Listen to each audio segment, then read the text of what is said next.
chat. Poppin' chat, poppin' chat. Just give me a second. I'm quick. Well, I'm prepared, but I'm just doing something real quick before I get started. Real quick. I'm gonna introduce y'all to my mans right here, though. Once we get to it, got some stuff to talk about. I do got some stuff to talk about. Just give me a quick second.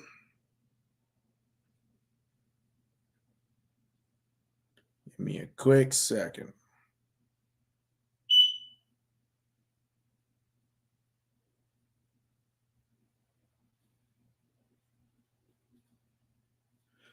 What up? What up? What up? Hold on, chat. Hold on.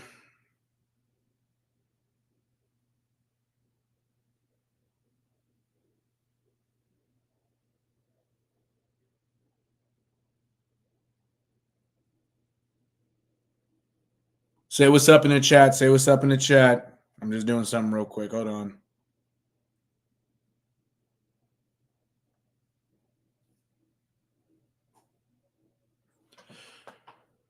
All right. Oh, hold on. One more, and then I'm good.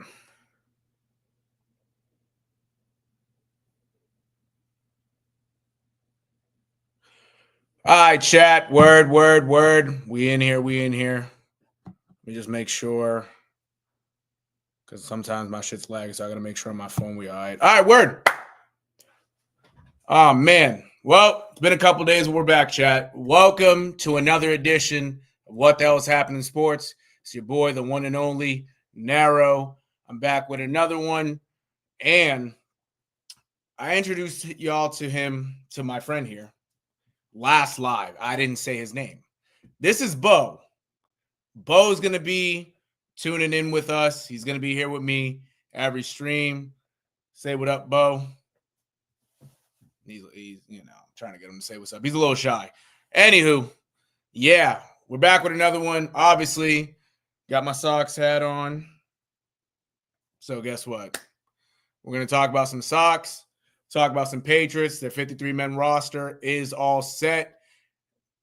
But most importantly, I'm low-key going to start doing some reactions to shit I see. No bullshit. I've been doing it at times, but there was something I saw within the last couple days that I got to talk about this because this dude right here, who I'm about to, get into it about, he's something else, bro. He's something else. Like, no bullshit.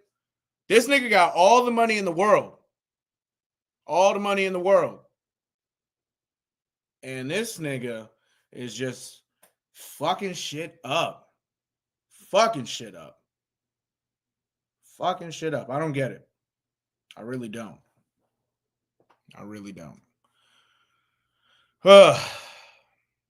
But now that I said that, let's get right to it. No bullshit, chat. All right. So, quickly, I've seen this, and I just had to be on. Jordan from Morgan and Morgan. This nigga.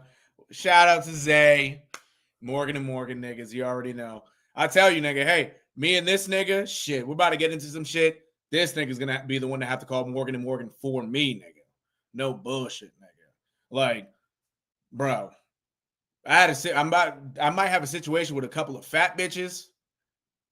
I'm going to need this nigga to tag along just so he can call Morgan and Morgan because no bullshit. Them bitches is they're about to break me in half. No cap, nigga. No cap. On my dad. Anywho, chat. All right. So it says, if y'all ain't reading it does say NFL superstar Tyreek Hill is forced to pay eye-popping figure to X for their disastrous 17-month marriage. Now, this is the same nigga, Tyreek Hill. This is the same nigga that has like 10 kids with over 5 different women. No bullshit. Some of them are different colors. White, black, Spanish. You feel me? Like, excuse me, not colors. I said that wrong. Excuse me, chat. Different races, I should say. Now, with a nigga like this with all the money in the world, shit. You got to do what you got to do.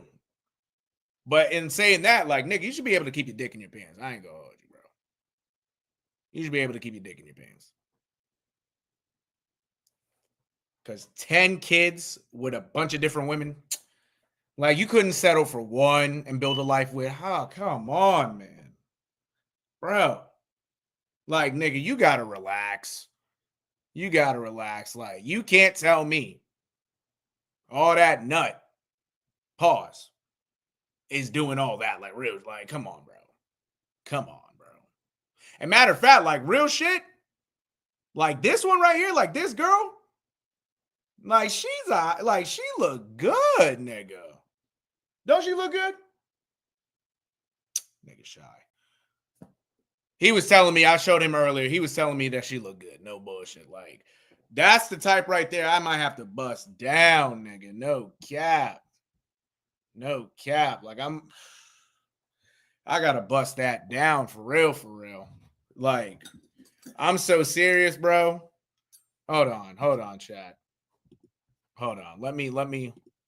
I'm so serious about busting that down that I gotta have the fork and the knife with it.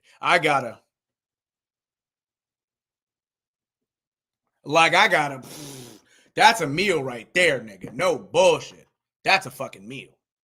That's a fucking meal. Real shit. That's a fucking meal right there, chat.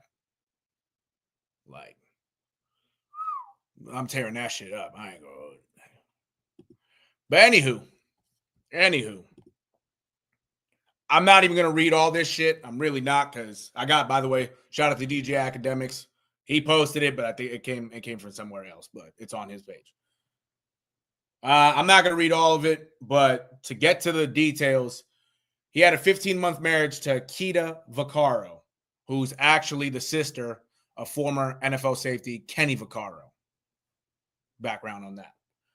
It's become pricey. He's paying his estranged wife between $20,000 to $50,000 a month in spending money. What? Spending money? What? No bitch is gonna get 50K out of me. Let alone no bitch gonna get 20. No cap. We gotta be locked in for real, for real. We gotta be locked in for real, for real. If you sit, because no bullshit. Hell no. Hell no, bro. Hell fucking no. 20 to 50K? Like, the bitch can get smacked with the dick, but she ain't getting no 20 to 50K, bro. I ain't got money like that. No, boy. If I was in his position, I still wouldn't give her money like that. No bullshit. Like, real shit. Like, what the fuck is you doing for the 20 to 50K? Besides, you know, are you gonna continuously make me a meal of some good shit? Not no whack shit.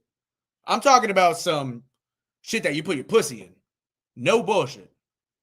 No bullshit. Because 20 to 50K out of me, hell no. This nigga, at this point, this nigga's just, I can't even call him a trick because he got all that money, but this nigga's bugging. Why even marry her in the first place, bro? Why even marry her in the first place? No bullshit.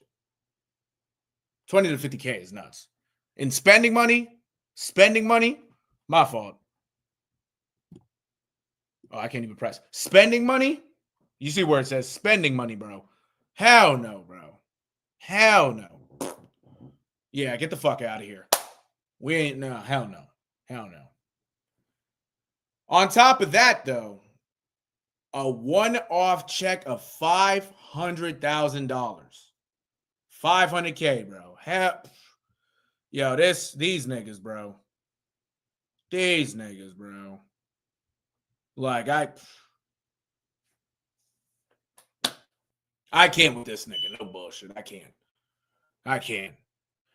Continuing on, she's getting a further $457,517 toward her legal fees $100,000 to spend on a new car and exclusive use of their former marital home, a $5.5 million waterfront condo in Miami, with Hill picking up the tab for the mortgage, insurance, utilities, and internet. Yo, this bitch is living for free.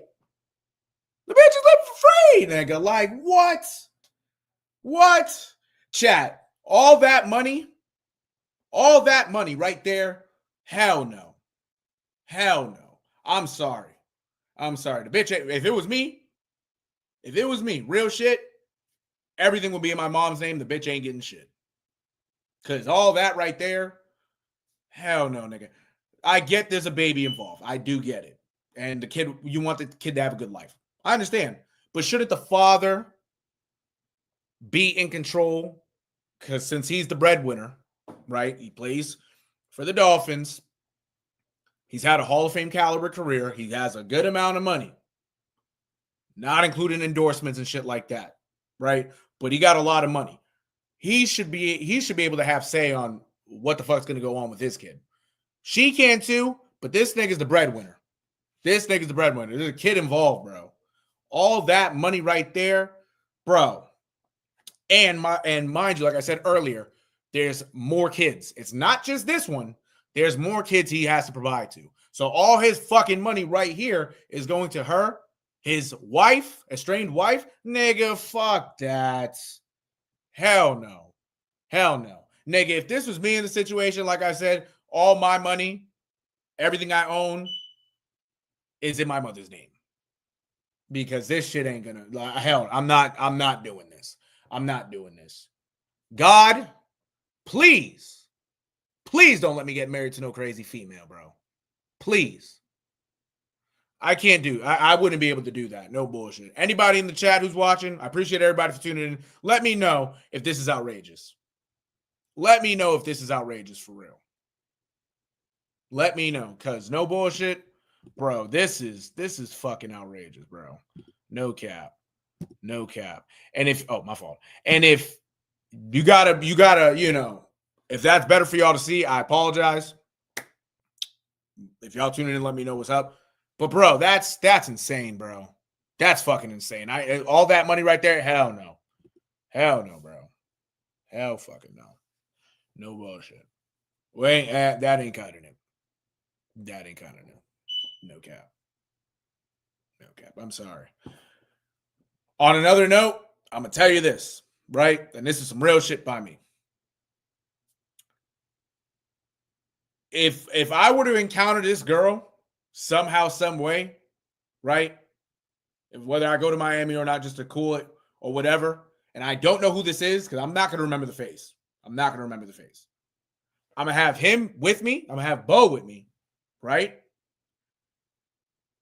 And before I get into it, he's gonna have to do a little sniff, if you know what I mean. Because no cap, that shit can't be that good down there. That shit can't be that good. Like, was it that good?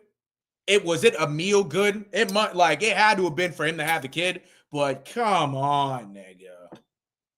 Come on, bro. Come on, Tyreek. You got to do better, cuz. You have to do better, because this shit ain't that. That's crazy. This is fucking nuts. And again, I don't know who, besides her being Kenny Vaccaro's sister, I don't know what. She might have been dealing with some other NFL niggas already. She may have. Maybe some niggas on the Saints. Maybe some niggas on the Titans in the past. If somebody knows her, they should have let this nigga know it wasn't going to work out. Let him, because shit. And I believe also they had some domestic violence shit not too long ago either. When I say not too long ago, probably over a year ago at this point. This nigga should have, bro. He should have done some more research before tying the fucking knot. Because that's insane. all that money coming out of him, and she buying him a new car, you know, $100,000 to spend for, like, what? He's paying her life. She hit the jackpot. She ain't got to worry about shit. You paying her life still? Come on, nigga. The pussy couldn't have been that good, bro. The pussy couldn't have been that good. She's Spanish. She's Latina. I know that, but come on, bro. Niggas piss me off. They make niggas look bad. This nigga's making niggas look bad. No bullshit, bro. No cap. No cap. He's making niggas look bad. He making niggas look bad, chat. He making niggas look bad. Anywho. Like I said, in the future, because this is going to be a quick stream, in the future, if I see certain shit on IG, TikTok, I'm going to address it. I'm going to access it, to talk about. A lot of times I got to talk some shit. No bullshit. I got to talk some shit. No cap. But that right there is outrageous. I can't do that. Are you doing that, bro? He's doing that. He's shy. I'm going to get him more on it, bro. I'm going to get him more on it. It's only his second stream, but he ain't going to be that shy no more. No bullshit. That's my dog, though. My nigga Bo. But yeah, if I see some shit, it'll get talked about. It will get talked about. No cap. On another note, like I mentioned, I'm going to talk about the Sox. I'm going to talk about the Patriots also. I'm going to start with the Sox because no bullshit. Last couple days has been smooth. That shit been smooth. No bullshit. Sox fans in the chat, New Englanders in the chat, let me know. Say what's up. Say what's up to me. We're about to get into it, bro. We are about to get into it. Oh, we ain't showing that again. I got to remove this shit. Oh, actually, my fault. There you go. Word. All right. Red Sox, right? So naturally, I didn't stream yesterday. So we got to go through a couple games. First game we're going to, since it is Tuesday night, we are going to go through Monday night's game. All right. So Monday night's game, it ended with a 4-3 Red Sox win. Got one back on the Orioles. We needed it. Richard Fitz took the win. He is now 2-4 with a 5 ERA. Some news on him after the recap. Not tough, but it's some newsworthy. Sagano took the loss for the Orioles. He's now 10-6 with a 4.06 ERA. He's technically a rookie, and he's been solid this year, and he's 35 years old. I believe he's from Japan, I want to say. Japan, Korea, but I believe Japan. But yeah, no, he was dominant in Japan. He finally came over here. Hey, he's done solid for an Orioles team that is in 5th place. But yeah, 10-6 with a 4.06 ERA. And then Aroldis Chapman, the closer. And when I say the closer, when he gets in there, when he gets in the game, he gets shit done. He does now have 25 saves on the year, and he has an outstanding 1.06 ERA. Going through the stats again, like I always do, the losing team goes first, the winning team goes second. So the Orioles lost, they go first. For the most part, the only guy who really did damage last night for the Orioles is Colton Cowser. He had 3 hits, which included a home run, and 3 RBIs. All 3 came off that home run. And he did also score a run, obviously, with him in the home run. Jackson, Henderson, and Daniel Carlson, excuse me, damn, I got hiccups, each had hits as well. So the Orioles only had 6 hits on the night. Chagano, he went 6. He gave up 6 hits. Also 2 walks. Did strike out 6, but he gave up 4 runs, 2 of which were home runs.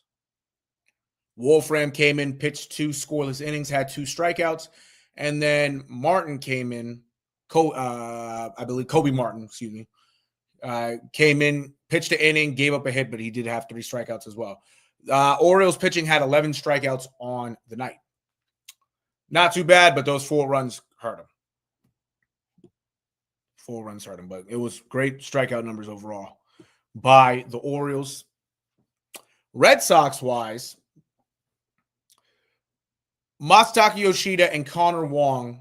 And Connor Wong lately he's picked it up a notch. He's finally starting to find his groove. Even though it's late in the year, he's finally started to become productive. They each had 2 hits.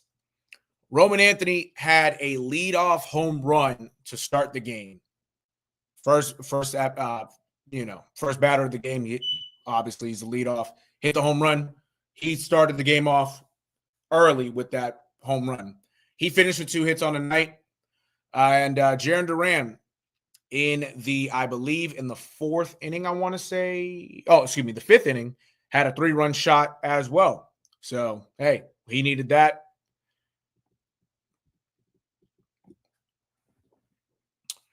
Ooh, excuse me, chat. The Red Sox yesterday, they used the opener and then went on the fits. The opener was Brendan Bernardino, excuse me. He pitched the inning, gave up a hit, and had 2 strikeouts. Solid by him. Brendan Bernardino things. Richard Fitz, though, it was his start, well, his relief appearance, his bulk relief appearance, I should say. It started off rough, but it ended better. It ended okay, I should say, not better. He pitched 4 innings. He gave up 2 hits. He did walk 3 guys. Those were problemsome. He did have 6 strikeouts, and he gave up 3 runs, one of which was the home run to Colton Cowser. Now, more in depth on this start, right? Richard Fitz did go out for the 6th inning. He did. On the first pitch that he threw to the batter he was facing, he threw the pitch. Once he threw the pitch, he started looking at his arm. And myself, as well as the commentators, the broadcasters, I should say, commentator, broadcasters, same thing. Dave O'Brien and Lou Merlone for the Red Sox. Immediately they said, "Oh no." And that's how I felt too, because the way how he was looking at his arm, yeah, it looked bad. It looked like one of those things like, shit. His season might be over. The season might be over. But he got taken out. Once they interviewed him after the game, he said he was fine. He is on the IL right now with bicep. It's something with his bicep, but basically I think he strained his bicep, basically, I believe. So that's going to keep him out for a little bit. It was a major moment, because no bullshit, that would have been tough. That would have been tough if that would have been tough if he would have been out for the year. But I'm glad he's all right. To go along with the game, Steven Matz then came in, pitched 2 scoreless innings. He did give up 2 hits, but he struck out 2 guys as well. Garrett Whitlock, who's returned the Garrett Whitlock form this year. He pitched the inning, gave up a hit, and I believe there was a runner at third base. By the time, the inning was over. While that runner was on third base, he punched out 3 straight guys. And man, actually, no, excuse me. Yeah, I'm right. Yeah, he punched out 3 straight guys, and I tell you, he punched out Gunnar Henderson to end off his frame. But that shit was miraculous. No cap. That shit was miraculous. I was happy for him. And then Aroldis Chapman came in, pitched the inning. He didn't have a strikeout or anything like that. 3 outs right there. I believe a couple of them were ground outs. Actually, I'm looking at it right here. Oh, yeah. A couple ground outs and a fly out. That's what it was. But he came in and got the save. So, shit. Positive night by the Sox. I can't complain. It was well needed too, because obviously last week they played 2 games against the Orioles at home and it didn't fare well. They've gone to Baltimore and handled business so far for the first couple games of the year. And I'm saying that foreshadowing the next game. And the next game is tonight's game. Let me just bring that up. Chat, my fault. Appreciate everybody tuning in. Say what's up. Tonight's game. All right, well, y'all can see. I had to make sure y'all will be able to see. Tonight's game, hey, this one was fun as shit. This one was fun as shit from a pitching standpoint. 5-0 shutout by the Sox tonight. Lucas Giolito, he took the win. He's now 9-2 with a 3.47 ERA. Kyle Bradish, he made his season debut today for the Baltimore Orioles. He took the L. But I will say for the Orioles and even for Kyle Bradish himself, man, he did his thing out there for the most part. He did his thing. Naturally, Orioles lost. We start with them. Jackson, the number 9 man, had 2 hits on the night. The other Jackson, Gunnar Henderson, Colton Cowser, Samuel Basayo, their rookie catcher, and Beavers each had hits as well. So they had 6 hits on the night. They did strike out 10 times overall. Kyle Bradish, though, he went 6. He gave up 4 hits. Didn't walk anybody. He struck out 10. 10 strikeouts in his season debut. After he's been out for a year and a half. 10 strikeouts. He did give up 2 runs, and both of them were home runs. That's the only thing that hurt him. Aiken came in, pitched the inning, didn't record any strikeouts or anything like that. But he had a fly out and a ground out. And something else happened. Yeah. I forgot what else happened. But yeah. Geraldo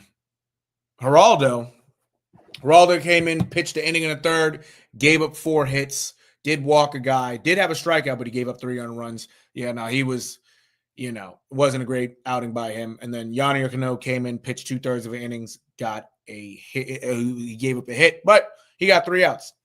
So that's it right there for the Orioles. Red Sox, though, the Red Sox doing Red Sox things.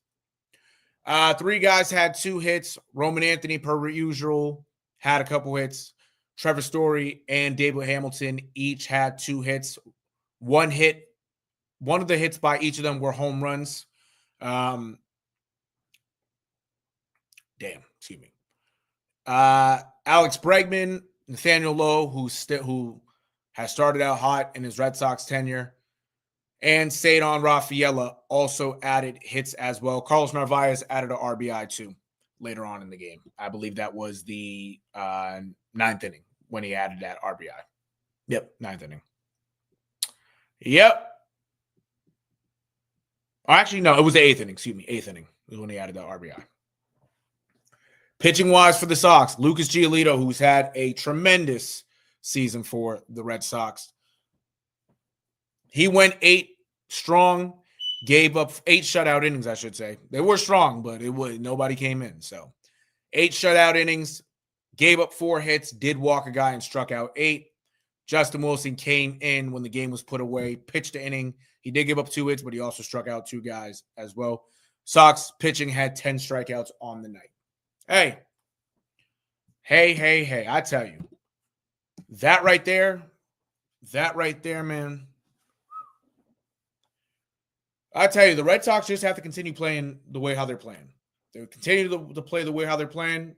Everything's shit's going to continue to fall into place, and they'll be able to make a playoff run. When they start playing like shit, I, as well as everybody else from New England or in the New England area, or even around the world, they just start to get pissed off because we know what the Red Sox are capable of, and we know that. And I say we because I feel like I'm part of the team. I'm wearing the hat, but they know what they are as a team. They know what they are as a team. They just have to continue to maintain it in order to continue to do well, I should say, in order to make a run at the playoffs. And they're in good position right now, but they got to continue winning. If you go on some ruts and lose some games, the shit's not going to help. So overall, so far a great start for the series for the Sox. They do play 4 games, so they're 2-0 so far against the Orioles in this series. Let's see if they can cap the third game tomorrow. See if they can cap the third game tomorrow. That way they win the series. With that being said, tomorrow's game should be another good one. Tomorrow's game features Brayan Bello going for the Sox. He is 10-6 with a 3.07 ERA. He does have 102 strikeouts on the year. He's had a great year. This is Brian. I'm going to say it. This is truly Brayan Bello's breakout year. He's starting to really put everything together now. No bullshit. He really is, and I'm proud of him. Hopefully, he pitches another good game tomorrow. The Sox, he needs it as well as the Sox. He's going up against this is Dietrich Ennis. He's going up against Dietrich Ennis. He's 1-2 on the year with a 4.97 ERA. He does have 32 strikeouts. I believe, I'm going to just look at him real quick. I believe he's more of a reliever. Yeah. Let me see. Yes. Yeah, he's more of a reliever. But obviously, he's probably going to be the opener for tomorrow. They're probably going to have some other guys going for them afterwards. But, yeah, he's going to be the opener for the Orioles. Let's see what he can do. If he can be able to set the tone right for his team and they get an early lead, hey, it'll be good for the Orioles. The Sox can't allow that, though. They got to jump on him early, and Brayan Bello has to really start, from the gate, has to really start, throwing that shit. Pause. So, yeah, man, I tell you, it's a good time to be a Sox fan. But guess what? It is August 26th, right, chat? It's August 26th. We're only a week and a half away from week 1 of the NFL season. Man, clap it up, chat. Clap it the fuck up. Bro, this is the best time of the year. The weather, especially if you're from New England, you understand this. The weather is starting to change. It's still summer, but it's starting to get it's starting to get cool, but it's starting to have that little breeze in the air that it's like, okay, summer's almost over. We're about to be on the fall. Like that's how it feels in New England right now. That's how it feels in Boston, I should say, right now. And that feeling is no better. There's no better feeling. No bullshit. There really is. There really isn't, excuse me. I'm so happy, chat, to watch some Patriots football and some BC football. I'm going to get more into BC. Starting Saturday. Yeah, Saturday, because they do play Saturday. So my next stream, I'm going to get into more BC. I don't talk about them as much, but BC looks promising this year. But yeah, we're about to get into some Patriots talk real quick. Shout out to Ant. Ant, appreciate you for tuning in. Oh, there's that breeze in North Carolina too. Woo! Shit, Panthers, hell yeah. I'm telling you, bro, football season's upon us, bro. That breeze right there. Man, there's no better feeling, bro. There's no better feeling. Hell yeah. It is that feeling. I appreciate you tuning in, brother. Hell yeah. Appreciate everybody for tuning in, by the way, so far. If you do end up tuning in, say what's up. But yeah, man, Pats versus Panthers week 2. And hey, man, we got we'll have some stuff to talk about within the next couple weeks, that's for sure. But I tell you, chat, yeah, no, there's no better feeling, bro. It's about that time. With that being said, chat, the Patriots, they announced They announced their 53-man roster today. I thought I had to put up, but I'm gonna have to get that for y'all real quick. The Patriots 53-man roster. Pats 53-man roster. Woo! Man. Football's back, baby. I'm telling you, bro. Football is fucking back. All righty, and bingo. Word. All right, chat. Obviously, this is the roster, but it's from 98.5 the Sports Hub. If y'all don't know what it is a local radio station here in Massachusetts. They actually broadcast the Patriots games. And actually, they broadcast the Patriots games as well as the Celtics games. So 98.5 is where you'll hear the Celtics and the Patriots on the radio. The 53-man roster, is set.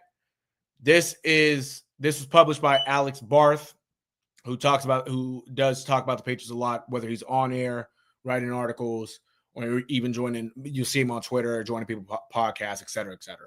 He's in tune with the Pats. All righty. So obviously the Pats, they completed the task of trimming their roster.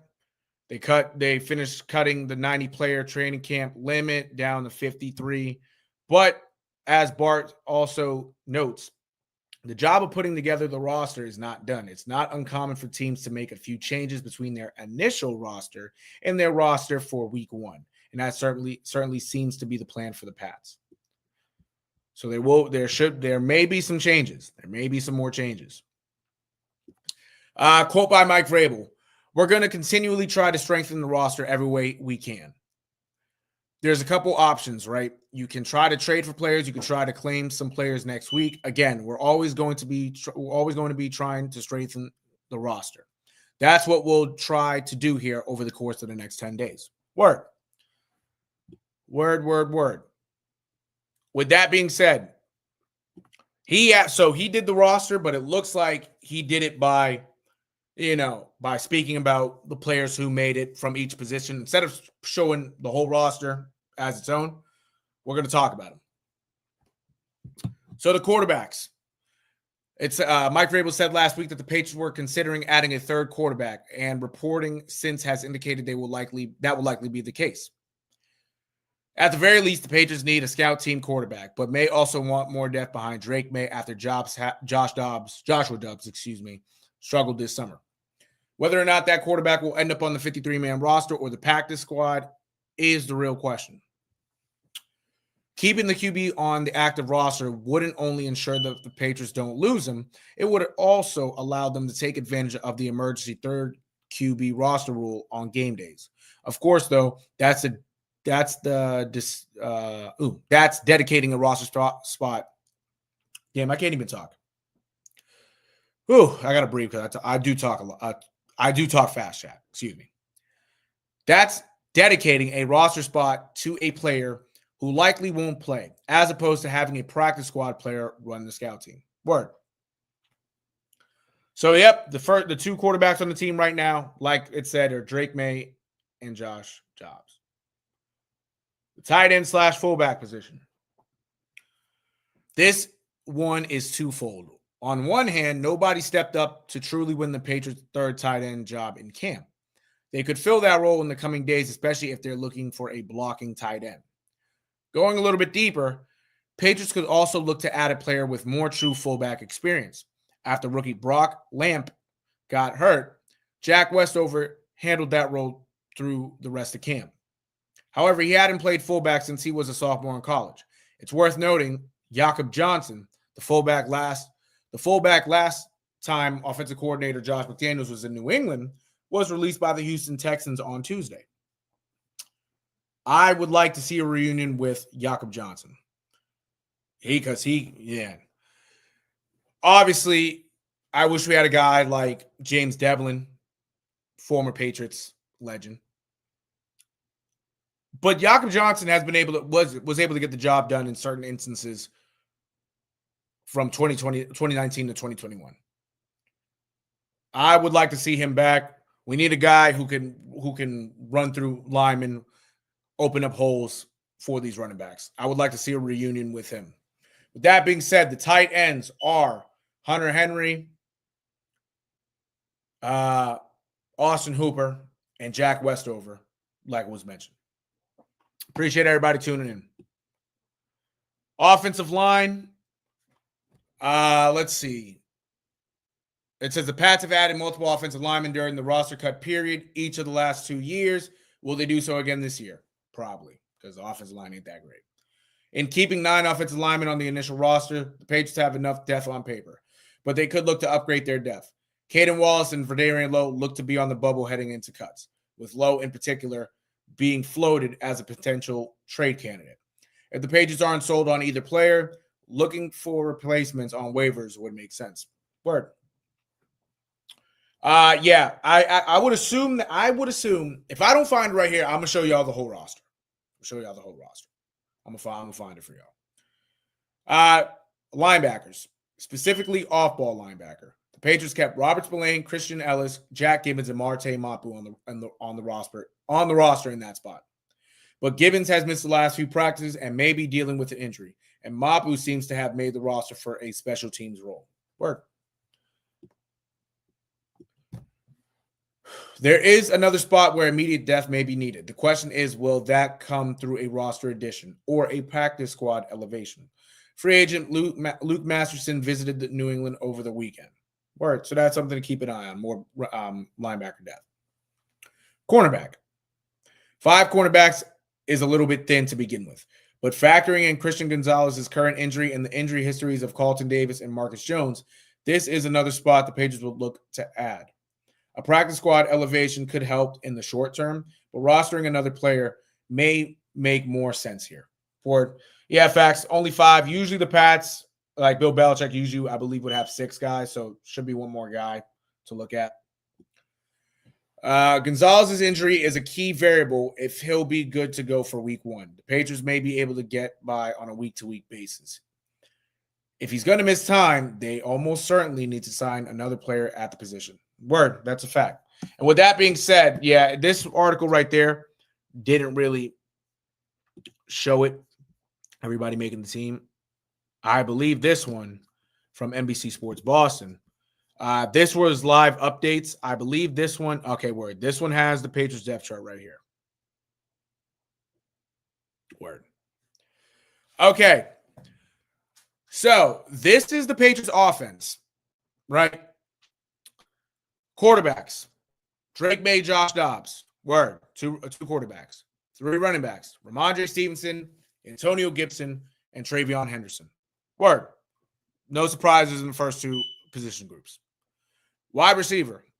Stephon Diggs, Demario Douglas, Mac Hollins, Kayshon Boutte, Kendrick Bourne, Kyle Williams, Efton Chisholm, and Javon Baker. So there is currently 8 wide receivers on the initial 53-man roster. I will say I am very surprised. No bullshit. I'm surprised that Javon Baker made the team. But somehow, and this isn't a knock on Kendrick Bourne, because he is talented. And I get he's been hurt, so that gives him some leeway. I don't know how he made the team. No, I thought Kendrick Bourne was going to get released via like an injury waiver. No bullshit. I low-key thought so. Because that's 8 wide receivers on the team. 8 guys. I don't remember seeing a team carry 8. I don't even think all the other teams in the NFL have 8 guys for their wide receiver corps. I think that will be trimmed down. I don't know if Kendrick Bourne stays on his team. If he does, that'll be great. If he does, that's great. He could very well be traded. Javon Baker, he'll be used more I believe he'll be used more in a special teams role. But I wouldn't be surprised if Javon Baker isn't on this roster for too long. Me personally, the kid's got talent. He's a talented kid. He's a little bit. He has a little bit of what's the word I want to say? He has a little bit of character issues. But I don't know. I don't know if he'll really be able to have a role on this team besides special teams. But I don't know if he'll be able to really give you anything on offense this year. Stephon Diggs, Mario Douglas, Mac Hollins, and Kayshon Boutte should be able to lead the charge. And Kyle Williams and Efton Chisholm, especially Efton Chisholm, showed out in the preseason. Kyle Williams, he should be a good rookie. Give him some time. They'll give him some time to develop more. He'll get into games and stuff. I see him playing a big part of this year's team. The tight end position, as stated before in the last article, is Hunter Henry, Austin Hooper, and Jack Westover. Offensive tackles, Will Campbell and Morgan Moses with the locks. Verdarian Lowe made it as well. And Marcus Bryant, the 7th round rookie, did make it, but he had a nice camp and he had a nice preseason. So no concerns right there. The interior offensive line: Michael Wenwu, Garrett Bradbury, Jared Wilson, Ben Brown, and Caden Wallace. I would assume your starting offensive line includes Will Campbell at left tackle, Morgan Moses, at right, Michael Wenwu at right guard, Garrett Bradbury at center, Jared Wilson at left guard. That's what I think. That's what I think their offensive lineman is going to be week 1. It'll be a work in progress because you have 2 rookies and a center who is average at best, but somewhat below average. I think there needs to be more work done here, but with a quarterback like Drake May, a running back like Trayvon Henderson, the offense is going to be improved this year. Especially with also Josh McDaniels running the offense, should be improved. Offensive line is a big question mark. We'll see what happens when it comes week 1. But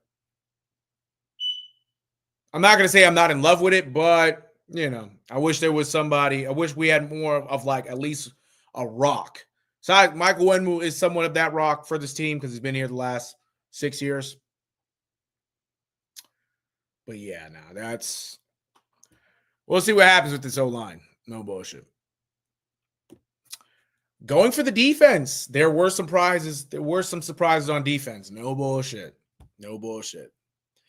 Starting with the defensive line: Milton Williams, Christian Barmore, Kyrus Tonga, Jeremiah Farms, Joshua Farmer, and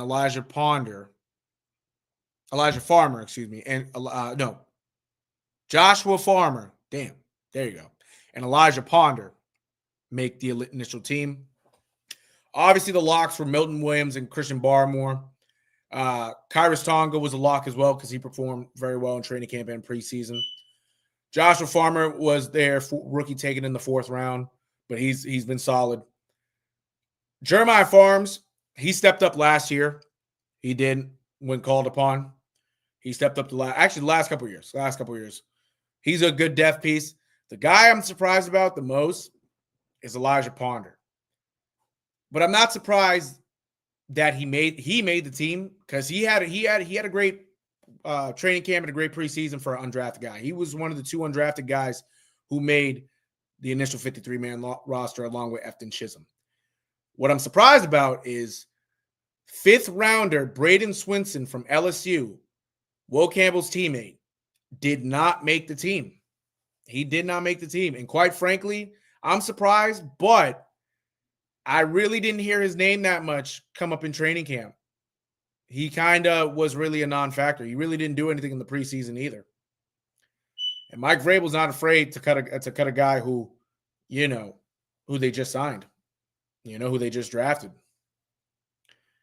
It's tough, but he should end up back on the practice squad. But if he gets taken by another team, if he gets signed to another team's practice squad, no bullshit. He may be a surprise. He may be a surprise because he does have some traits, but Elijah Ponder beat him out. Elijah Ponder showed more. You got to be able to show yourself. You got to be able to show yourself while you're in training camp. Even when you've been drafted, your spot is not guaranteed. I'll tell you that. The outside linebackers or outside linebackers, but those are the edge rushers. It'll be Harold Landry, Kayvon Chasen, Keon White, and Anthony Jennings. Harold Landry, K'Lavon Chaisson, and Keon White were the locks. Keon White was vying for a starting role. He was a starter last year. K'Lavon Chaisson had a great training camp. He is now taken Keon White's spot on the depth chart for the running with the ones. Keon White's still going to be good. He just has to develop more. K'Lavon Chaisson, he should be a nice piece this year for the Patriots. He's, so far, I'm gonna keep it fair. He's been a bust so far in his career, but he has traits that'll help this team. He can rush the passer, but he also sets the edge in the running game. That's the type of guy Mike Vrabel likes, and especially with this defense, that's what you have to do. Keon White, he can do both, but Keon White has to develop more as a pass rusher. And I think within this year he'll make strides. I wouldn't be surprised going into next year or even next year. Keon White, is finally going to look like the Keon White we know he can. Anthony Jennings makes the roster. He is on the trade block, so I won't be surprised if he is not on this team's roster by next Sunday. I will not be surprised if he's not. I will be surprised. Excuse me. I'll be surprised if he's in a Patriots uniform by next Sunday. I will not be surprised if he gets traded, or who knows? He might get cut. Who knows? Inside linebackers include Robert Spillane, Christian Ellis, Jack Gibbons, and Marte Mapu. No surprises right there. Marte Mapu is going to be more of a special teamer. He should see time on the field if there are injuries or whatnot, or certain, packages, but he's going to be more of a special teamer. Cornerbacks, again, this one was no surprise. Christian Gonzalez, Carlton Davis, Marcus Jones were the locks. Alex Austin was a lock, but he had a great training camp and a great preseason. DJ James, again, just like Alex Austin, had a great training camp and a great preseason. Him and Alex Austin did have interceptions during the preseason, and they did cover well. They did cover well in the games and in the practice field. So I'm happy for those guys. Safeties. There are 6 safeties on the roster. It includes Jabril Peppers, Craig Woodson, Kyle Duggar, Jalen Hawkins, Del Pettis, and Brendan Schooler. The only guy again, this is the same as Anthony Jennings. Kyle Duggar is still on the roster. I will be surprised if Kyle Duggar is still on the team come next Sunday. I will not be surprised if he is traded or cut, but it's going to be hard to cut him, so you're going to have to try to trade him.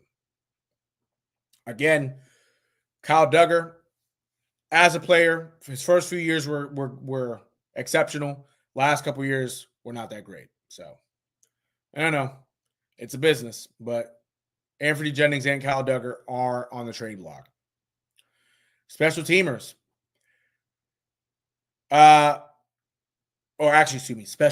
Specialists.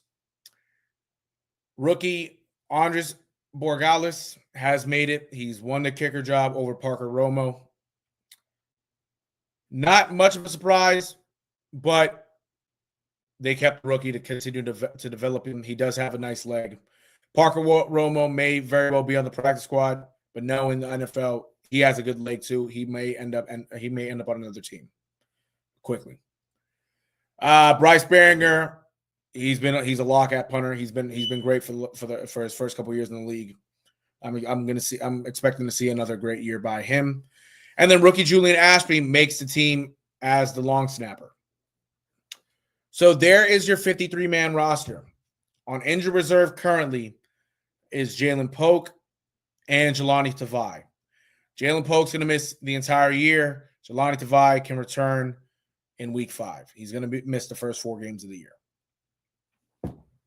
But that right there, chat, is the Patriots' 53-man roster for now. I want to clap it up for the gentleman that made the team. Hey, should be a good year for the Pats. And when I say good year, there should definitely be more than 4 wins. The ceiling for them is 11-6. The floor for them, I would say, is 8-9 or 9-8. You know what I'm saying? Like, there should be a team that should surprise some people. There should be a team that surprises some people. Mike Vrabel is now the man in charge. Josh McDaniels is back running the offense. Terrell Williams is a first-year defensive coordinator, but he's had success with Mike Vrabel in the past. He had success running the defense last year for the Detroit Lions, which Carlton Davis was a part of. So, hey, I tell you right there, like, there's your core right there. And I just seen it. It is a pretty decent roster. It's a pretty decent roster. That's a fact. You drafted a pass as one of your you drafted a pass defense for one of your fantasy leagues. Word.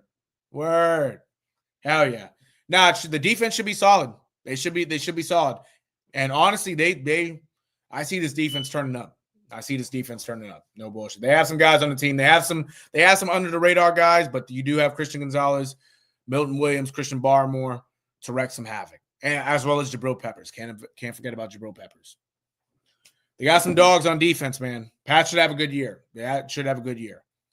But again, like I was saying, yeah, Mike Vrabel's in charge. Josh McDaniels running the offense. Terrell Williams is running the defense. Even though it's his first year as a coordinator, he's done well for an NFL coach. You do have three other NFL coaches as well for your coaching staff. You have Ben McAdoo, who's a defensive analyst, but his repertoire is more on the offense. He's going to be able to help the defense see certain things from an offensive standpoint. You do also have Doug Marrone as your offensive line coach, right? Should be an improvement in the offensive line with Doug Marrone running it. Dante Scarnecchia is probably going to be in the building at times to help out, give advice. That's going to be key. But you also have Thomas Brown as your tight end coach. If you don't know who Thomas Brown is, he has been a head coach before on an interim basis. He actually coached the Bears last year. He finished the season coaching the Bears last year. And the year before that, he finished the year coaching the Panthers. So he has some experience as a head coach, but regardless, he's a good position coach. And the Pats thought highly enough of him when they interviewed him for their offensive coordinator gig to actually interview him again to have him as one of the coaches on their staff. I tell you, it's going to be a good year. I believe it's going to be a good year. Now, am I saying the Pats are going to win the Super Bowl? Nah, they're not ready yet. But with the pieces they have, give them a few years, they should be contenders. I tell you, this is going to be a fun year, Chad. I believe in them. I really do. Ah, man, Chad. Man. I'm excited. I am excited.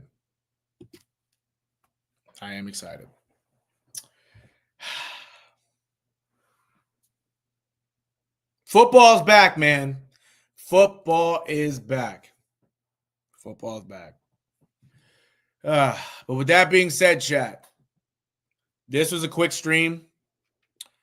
Obviously, it is almost Wednesday. Tomorrow, obviously, is going to be another Red Sox recap. It's going to be Brian recapping tomorrow's game, Brayan Bello start, so on and so forth. We'll see what happens in the NFL tomorrow as well, whether it's some news, Patriots news, or whatever. We'll get into that. But what was I going to say? Oh, yeah. Possibly either tomorrow, but for sure by the end of the week, BC is going to be featured. BC football, I should say, is going to be featured on this channel. I'm going to talk about them more. Should be a good year for them too. They got a new quarterback. They still got Bill O'Brien as their coach. He's going to start his second year as the head coach. Got a lot of promising guys. We'll get into more of that. What else? Was there anything else? I don't think there was anything else. But A lot of good. Oh, there's a lot of good baseball. Word. And while I'm in here, I won't be in here for too much longer. Anything you see, let me know what's going on in the MLB right now. Any scores or anything like that. Anybody having a good game, let me know. And he also said, my cursor's not working. I was talking to my cousin. He's a Packers fan. He just bought a Jordan Love jersey. Hey, he spent some bread on that jersey. I will say, I like Jordan Love a lot as a quarterback. I really do. I think, and I'm glad Ant brought that up. For any Packers fans that tune in, the Packers should have another good year. Jordan Love just has to limit the turnovers. And he doesn't turn the ball over crazy. He doesn't. He just has to limit the turnovers and turn them more into positive plays. And I think that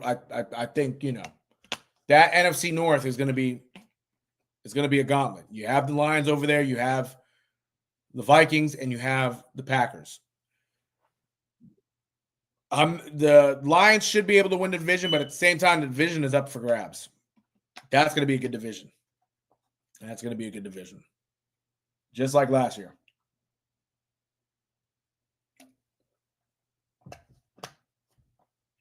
NFC North should be a good division too. NFC North. They're always a good division. You have the Ravens, the Steelers, the Bengals, and the Browns. All four of those teams, hey, they're low-key a force to be reckoned with. Especially the Browns, but I'm not going to say the Browns offense, the Browns defense though. Myles Garrett is not one to play with. No bullshit. I tell you. Myles Garrett, that's that nigga. I'm telling you, he's something else.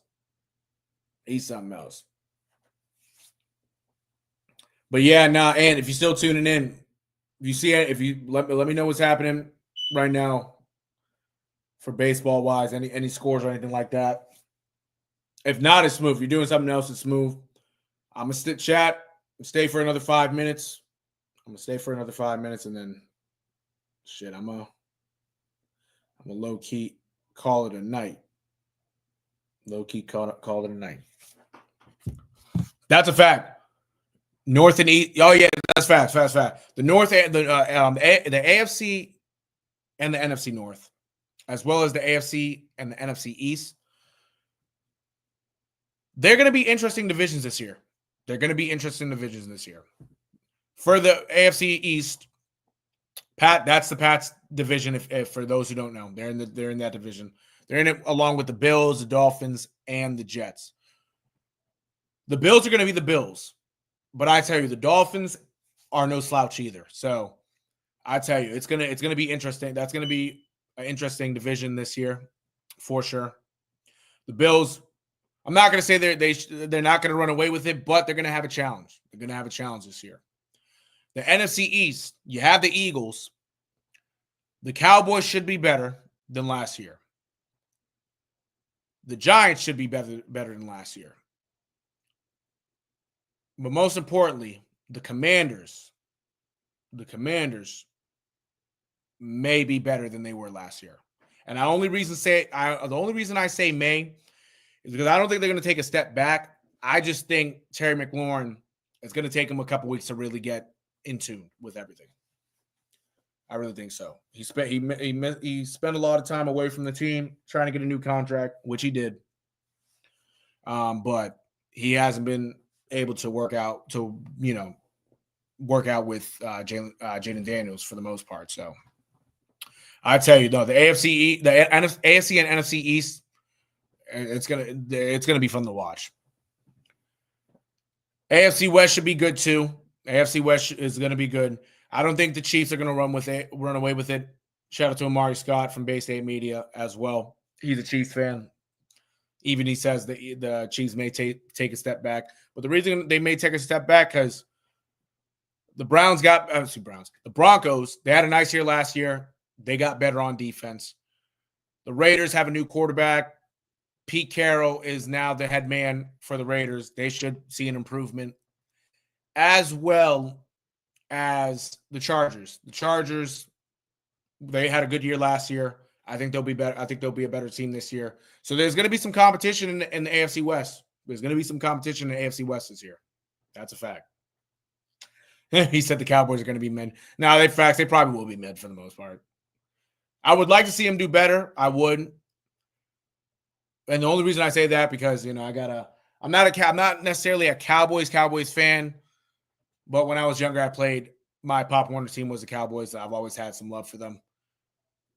I just don't think they're winning the Super Bowl until Jerry Jones is dead, respectfully. I just don't think so. Rashee Rice's suspension hurts KC. That does hurt KC too. I did forget about that. Rashee Rice is out for the first 4 games of the year. That's going to hurt KC a lot.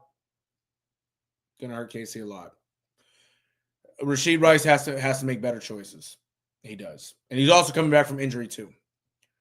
But he has to make better choices as he continues on with life because he's fucked his team for a few weeks. No bullshit. He has. He really has. I will say, real quick chat before I head off. Let me give y'all a sleeper team. A sleeper team I'm going to give y'all. No bullshit.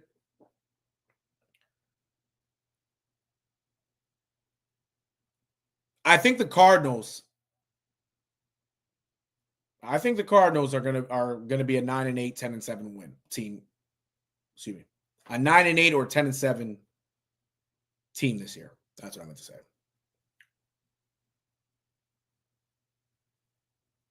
They have Kyler Murray. He's all right, but he can play quarterback. Marvin Harrison should take a big leap in year 2. I think Jonathan Gannon has started to find his footing last year with his team. I think they'll surprise some teams this year. I do. I think the Cardinals will be a much better team than they were last year. I do. Padres are beating the Mariners 7-6, and the A's and Tigers are tied 5-5. Both games are in the 7th inning. Word. Okay. Yeah.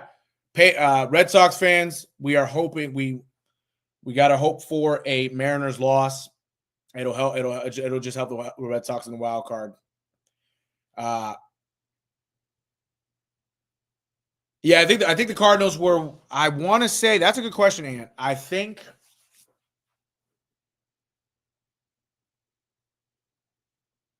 I want to say 7-10, but they might have been 8-9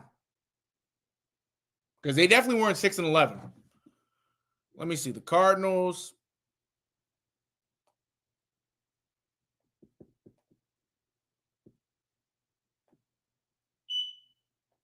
Let me see. Word. Last year, the Cardinals were. You might find this quicker than me because my phone's slow.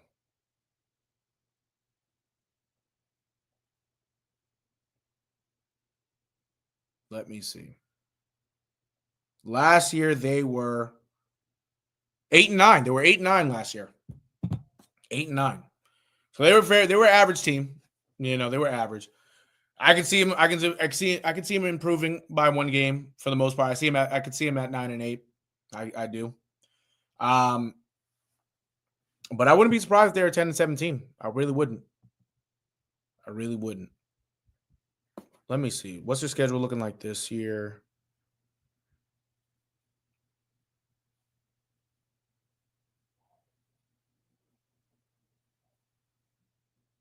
Oh, actually, you know what? Let me take that back.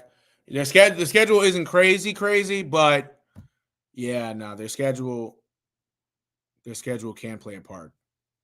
It can play a part in this. No bullshit. Yeah. Hey, if they end up being 8-9 this year again, cool. But who knows? Maybe they might get lucky in a couple of these games. No bullshit. But like I said, Red Sox were hoping for a Mariners loss. I honestly, I wouldn't mind seeing the A's beat the Tigers again.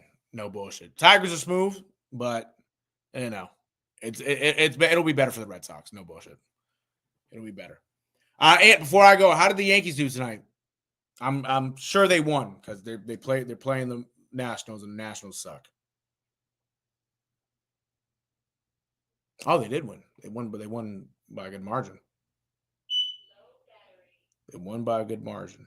Damn, Stanton had all the RBIs for the Yankees.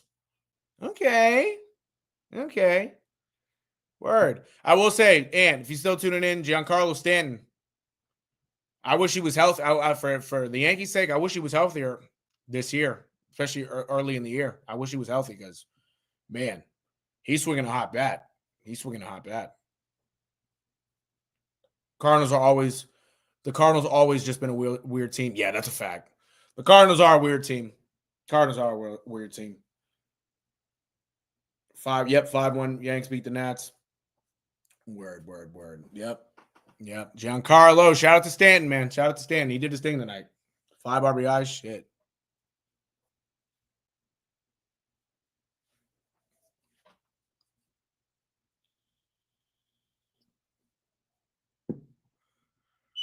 Solid. Bases clearing double and a 2-run homer. Not bad.